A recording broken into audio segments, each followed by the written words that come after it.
सावरकर जी, माई सेल्फ M.K. गांधी। हिंसा से संघर्ष हो सकता है पर समाधान नहीं। बस। रणदीप हुड्डा की एक फिल्म आ रही है सावरकर। इस फिल्म पर मुझे कोई आपत्ति नहीं है।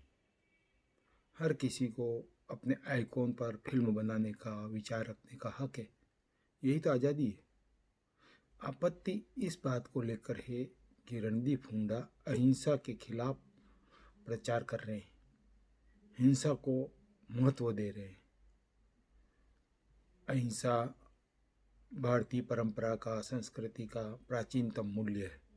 महावीर, स्वामी और बुद्ध से लेकर के अनेक संतों, महापुरुषों ने अहिंसा को स्थापित किया है, जिसे महात्मा गांधी ने आगे बढ़ाया है और आज़ादी के आंदोलन में जिसको महत्व दिया है, जिसके माध्यम से ही आज़ादी का आंदोलन लड़ा गया है।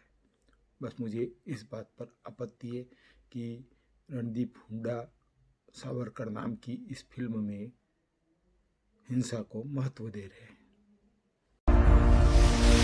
गांधी जी बुरे नहीं थे, लेकिन अगर वो अपनी अहिंसावादी सोच पर अड़े नहीं रहते तो भारत 35 साल पहले ही आजाद हो जाता। रणदीप हुड्डा की इस फिल्म में वे स्वयं सावरकर का रोल कर रहे हैं और एक संवाद में कहते हैं कि भारत को 35 वर्ष पहले ही आज़ादी मिल जाती। कैसे 1912 में कैसे आज़ादी मिल जाती? वे सावरकर की तरफ से कह रहे हैं कि सावरकर ऐसा कहते थे।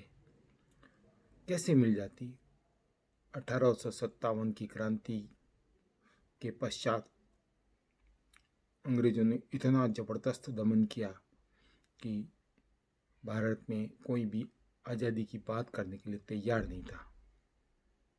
ऐसे में भारत को कैसे आज़ादी मिल जाती, इस बात को स्पष्ट करना चाहिए। शायद वे इसलिए ऐसा कह रहे हैं कि 1915 में गांधी अफ्रीका से भारत आए और उन्होंने अहिंसात्मक मार्ग अपनाते हुए देश की आज़ादी का आंदोलन चलाया।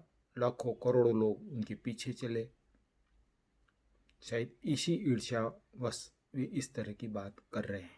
आपने कभी सोचा है कि कांग्रेस के किसी मेंबर को काला पानी की सजा क्यों नहीं हुई? सावरकर नाम की इस फिल्म में एक संवाद है कि कांग्रेस के किसी भी मेंबर को काला पानी की सजा नहीं हुई। सच भी हो सकता है, लेकिन कांग्रेस के लोगों ने कहीं पे भी हिंसा नहीं की और जिन लोगों को काला पानी की सजा दी गई वो उस समय के कानून के अनुसार हिंसा करने वाले थे। सावरकर ने 3 लोगों को प्रोत्साहित किया।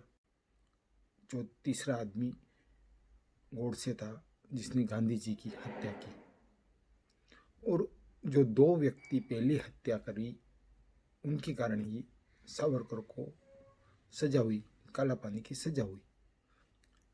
और जो भी कांग्रेसी थे वे अहिंसात्मक मार्ग से लड़ाई लड़ते थे।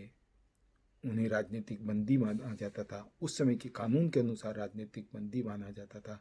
तो फिर उनको क्यों सजा होती, क्यों काला पानी भेजा जाता? सजा तो हुई, जेलों में रहे, 10-10 साल जेल में रहे, लेकिन उन्हें काला पानी क्यों भेजा जाता? इस बात को समझने की ज़रूरत है कि किस तरह से इस तरह की फिल्में हमारे देश के मानस को गलत ढंग से बता रही है।